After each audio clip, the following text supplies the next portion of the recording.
warahmatullahi wabarakatuh. Perkenalkan, saya Fitri Miftahul Rahmah, nomor induk mahasiswa 20051111293. Pada video kali ini, saya akan membahas terkait video pembelajaran pada mata pelajaran fisika kelas 11 terkait materi termodinamika. Untuk memenuhi tugas mata kuliah e-learning dengan dosen pengampu Dr. M. Rahmat MSI. Ketua kelasnya tolong siapkan kelas serta pimpin doa, semoga ilmu yang kita peroleh hari ini bermanfaat.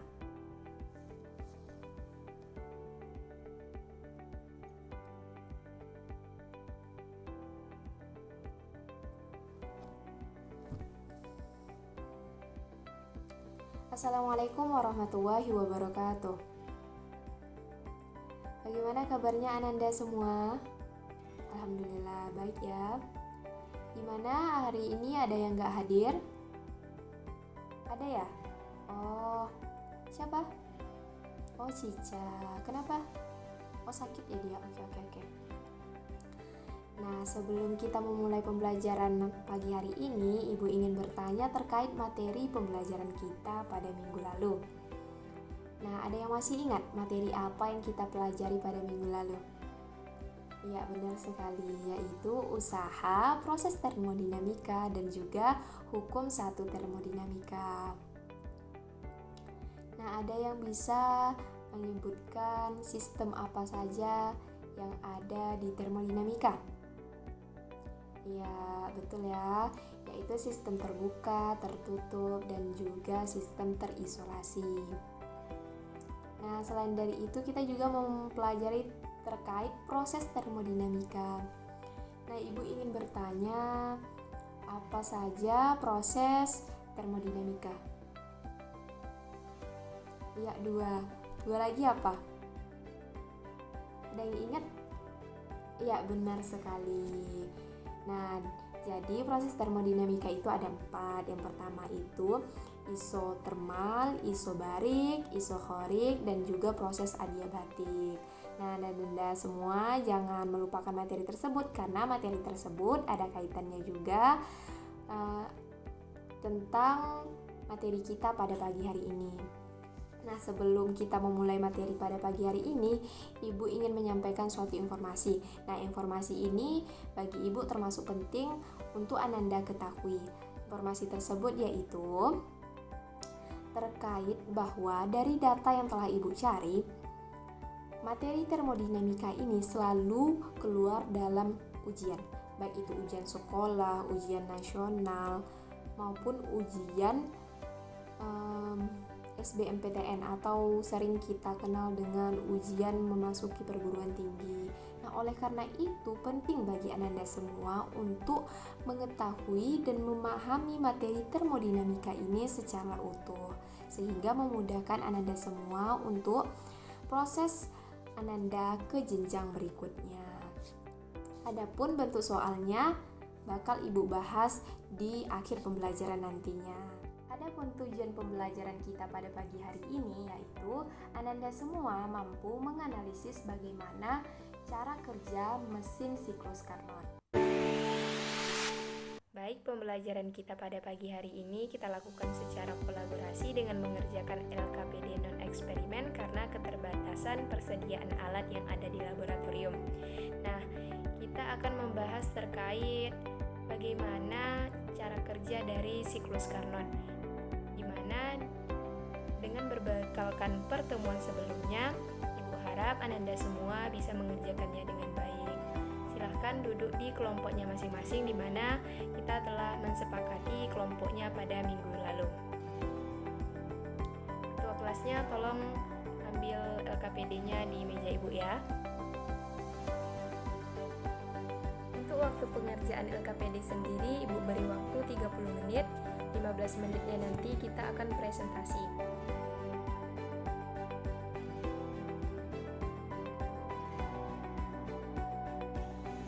Baik Ananda semua, setelah Ananda mengerjakan LKPD, maka mari kita bahas pertemuan kita pada pagi hari ini, yaitu terkait hukum 2 termodinamika dan siklus Carnot. Untuk menjawab dari LKPD yang telah Ananda buat. Perhatikan di slide terdapat ada dua gambar. Yang pertama itu gambar mesin. Mesin apa itu? Oke ya, yang di samping merupakan bentuknya seperti grafik. Untuk mengetahui mesin apa dan grafik apa itu, mari simak pembelajarannya dengan seksama. Yang pertama, pengertian siklus. Ada yang tahu apa itu siklus? Selain yang PPT Ibu tampilkan. Siklus. Oke, benar ya. Siklus itu merupakan suatu proses di mana mulai dari suatu titik ke titik itu lagi. Benar. Nah, jadi siklus adalah serangkaian proses pada suatu sistem sedemikian sehingga sistem tersebut kembali ke keadaan semula. Nah, pertanyaannya sekarang, bagaimana cara kita mencari usaha dari suatu siklus ini? Coba Ananda perhatikan grafik P terhadap V tersebut, di mana di sana ada suatu proses C ke D, D ke A ke B, B ke C. Itu merupakan suatu siklus, mulai dari C kembali lagi ke C. Nah, kalau arah panahnya kita balik bagaimana, Bu? Berarti kan dari C ke B, B ke A ke D, D ke C, kembali lagi ke C. Namun arah panahnya berbeda. Jadi apabila putarannya itu searah dengan arah jarum jam, maka usahanya itu bernilai positif. Namun apabila putarannya itu berlawanan dengan arah jarum jam, maka usaha yang dilakukan oleh siklus tersebut bernilai negatif. Nah, bagaimana cara mencari usahanya, Bu? Usahanya itu merupakan luas bidang yang dikelilingi oleh grafik. Jadi untuk mencari usahanya, maka kita harus menghitung berapa luas dari bidang yang dikelilingi oleh grafik CDAB. Itulah pengertian dari siklus. Bagaimana? Bisa dipahami? Baik, Ibu lanjut ya. Sekarang kita masuk ke siklus Carnot. Coba Anda perhatikan diagram program siklus Carnot pada sebelah kiri dan grafik pada sebelah kanannya.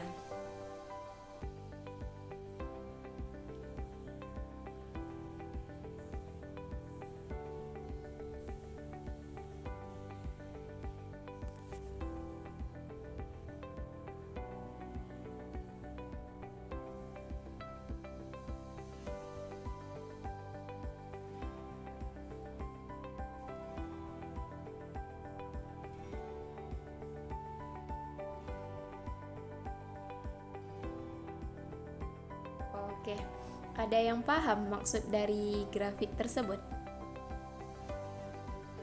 Ada yang paham? Oke, Ibu jelasin ya. Nah, ini merupakan siklus Carnot, di mana dari grafik dapat kita baca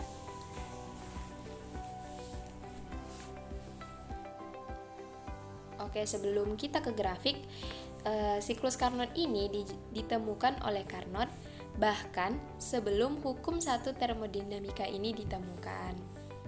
Bagaimana siklus Carnot itu? Nah, secara umum ada 4 proses seperti yang terlihat pada grafik tersebut. Dari A ke B, B ke C, C ke D, D ke A. Nah, proses dari A ke B, proses apa itu Ananda? Grafik apa? Benar sekali, proses isotermis, di mana terlihat bahwa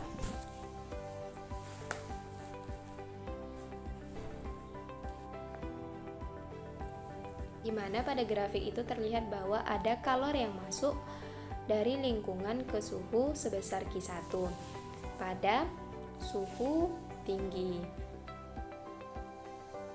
dan volumenya itu bertambah dari V1 ke V2. Maka karena volumenya bertambah berarti dia memuai, maka disebut dengan pemuaian isotermis. Kemudian grafik B ke C, ada yang tahu itu grafik apa? Ya, benar ya, grafik adiabatik, di mana grafik adiabatik ini tidak ada kalor yang masuk ataupun kalor yang keluar, namun suhunya itu terjadi penurunan sebesar T2. Maka disebut sebagai pemuaian adiabatik. Kemudian proses C ke D ini sama halnya pada proses A ke B merupakan proses isotermis, namun perbedaannya yaitu volumenya itu menurun. Yang awalnya V3 ke V4. Karena penurunan ini dinamakanlah sebagai penambatan. Penambatan itu penurunan volume juga ya. Dan ada kalor yang keluar dari suatu sistem tersebut sebesar Q2. Lalu grafik D ke A proses adiabatik. Proses adiabatik di mana suhunya meningkat namun tidak ada kalor yang keluar. Itulah siklus Carnot. Bisa dipahami? Oke, bisa ya? Kita lanjut. Selanjutnya Ibu kasih soal. Sebelum kita ke soal, ke efisiensi mesin Carnot. Bentuk dari grafiknya sama. Dari A ke B, B ke C, C ke D, D ke A. Ada kalor masuk, ada kalor yang keluar yang dilakukan oleh suatu sistem tersebut. Di mana apa itu efisiensi mesin Carnot? Ada yang tahu?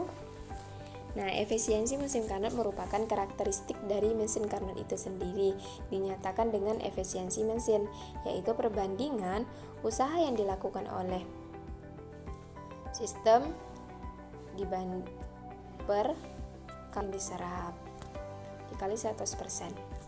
Kemudian apabila rumusnya W itu kita ganti, berarti kan W sama dengan QT per QR per QT, Q2 per Q1 dikali 100% atau 1 dikurang T2 per T1 dikali 100%, di mana efisiensi itu atau lambang ini dibaca sebagai eta atau efisiensi mesin Carnot. Kemudian T1 itu sebagai suhu awal, T2 sebagai suhu akhir, satuannya Kelvin. Kemudian Q1 kalor yang dibuang, satuannya Joule. Q2 kalor yang diserap, satuannya juga Joule. Contoh soal, suatu mesin kalor bekerja pada tandon bersuhu tinggi dengan suhu 1500 K dan tandon bersuhu rendah 750 K. Jika dia menyerap kalor sebesar 2000 Joule, berapakah usaha maksimum yang dapat dilakukan? Nah, di situ diketahui T1, T2 dan Q1-nya yaitu seperti di slide. Lalu, karena yang ditanya merupakan Q2, maka kita menggunakan rumus perbandingan yaitu Q1 per T1 sama dengan Q2 per T2. Masukkan angkanya, didapatlah Q2 sebesar 1000 Joule. Pasti Q2-nya itu lebih kecil daripada Q1 karena Q2 itu kalor yang terbuang gitu. Kalor yang keluar. Kemudian kita masuk ke hukum 2 termodinamika. Perhatikan diagram teori Kelvin Planck di samping.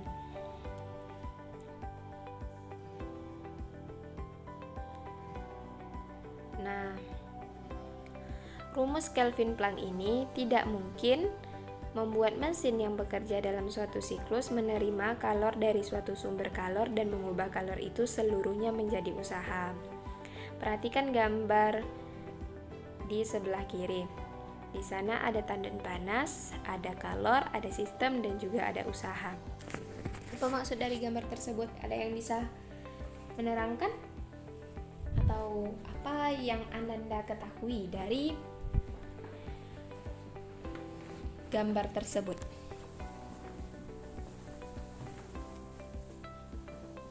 Ya, ada kalor masuk, kemudian ada usaha yang keluar dari tersebut. Benar ya?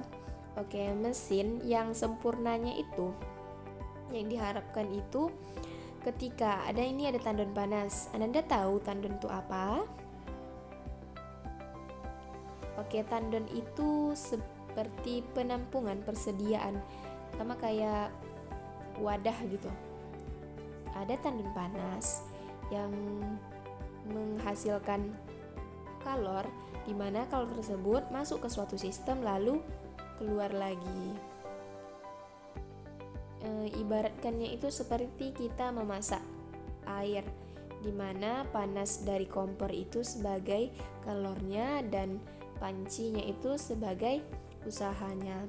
Yang diharapkan tersebut ketika api kita nyalakan langsung masuk ke usaha tersebut tanpa ada kalor yang terbuang, tanpa ada api yang terbuang. Apinya itu sama, konstan gitu. Kenyataannya tidak sedemikian. Mesin yang sesungguhnya itu seperti yang di sebelah kanan. Ada kalor masuk ke suatu sistem menghasilkan usaha, namun ada kalor yang terbuang. Kenapa ada kalor yang terbuang? Sama seperti kayak kita memanaskan air tadi. Ketika api dinyalakan, untuk api sampai ke panci tentu ada jarak. Jarak tersebut tentu dipengaruhi oleh suhu atau udara yang ada di lingkungan tersebut. Tentu kalornya itu ada yang berkurang, yaitu sebesar Q2. Karena tidak mungkin tidak dipengaruhi oleh suhu yang ada di lingkungan tersebut. Itulah hukum 2 termodinamika. Ini hukum 2 termodinamika berdasarkan rumusan Clausius. Sama halnya dengan rumus sebelumnya, namun dia berawal dari tandon dingin, sedangkan yang tadi berawal dari tandon yang panas. Itu saja perbedaannya. Kemudian prinsip kerja mesin pendingin.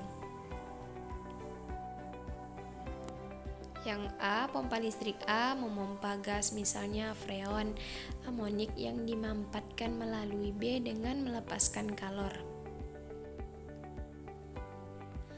Kemudian pada proses C, di dalam pipa C ini terjadi pengembunan sehingga gas berubah wujud menjadi cair. Kemudian freon cair dialihkan ke ruangan beku dan menyerap kalor di sekitar ruangan beku sehingga suhu ruangan beku turun. Kemudian gas dialiri kembali menuju pompa untuk melakukan proses siklus kembali. Begitulah seterusnya. Kemudian koefisien formasi mesin pendingin. Ini cara kerjanya sama ya seperti hukum termodinamika 2 tadi, mana ada kalor yang masuk ke suatu sistem tapi melakukan suatu usaha, namun ada kalor 2 yang keluar dari sistem tersebut. Ini ada soal latihan. Ini jadikan PR saja mengingat waktunya tinggal beberapa. Baik, setelah kita menyimak materi kita tadi mengenai hukum 2 termodinamika dan siklus Carnot, maka ada di antara Anda semua yang ingin menyimpulkan apa pembelajaran yang kita dapat dari hari ini. Ya, silakan. Oke, tentang siklus Carnot, terus mesin pendingin, hukum 2 termodinamika. Nah, Ibu ingin bertanya, bagaimana proses dari siklus Carnot itu? Silahkan, Tony.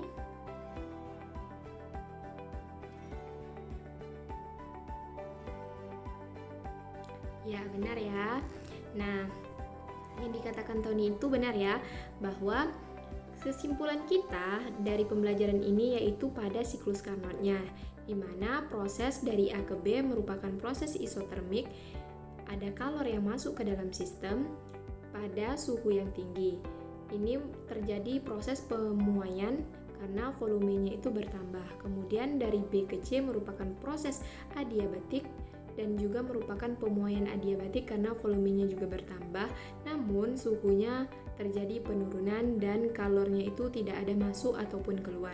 Kemudian proses C ke D merupakan proses penambatan isotermik. Kenapa penambatan? Karena volumenya itu berkurang dan ada kalor yang keluar dari sistem ke lingkungan sebesar Q2.